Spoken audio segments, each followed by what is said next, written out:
மலேசியாவில் இருக்கக்கூடிய பழனிமலை முருகன் கோவிலை இப்பொழுது தட்சசீலம் யூடியூப் சேனல் வாயிலாக நீங்கள் தரிசித்து கொண்டிருக்கிறீர்கள்.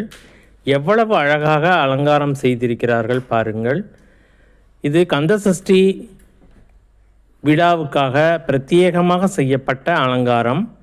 மிக மிக அழகான அந்த விழிகள், கருணை பொங்கும் விழிகள், இதழ்கள் எல்லாமே ரொம்ப கிராண்டாக பண்ணியிருக்காங்க. ரொம்ப ரொம்ப அழகாக பண்ணியிருக்காங்க, நேர்த்தியாக பண்ணியிருக்காங்க. பழனிமலை முருகன், அங்கேயும் மலேசியாவிலும் முருக கடவுள் பிரதானமாக இந்துக்களால் வணங்கப்படுகிறார். அங்கே ஒரு பழனிமலை காட்சியளிக்கிறது.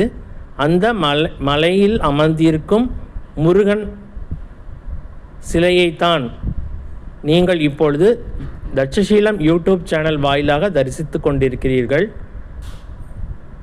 ஓம் முருகா, ஓம் முருகா, ஓம் முருகா என்று பதிவிடுங்கள். நன்றி, வணக்கம்.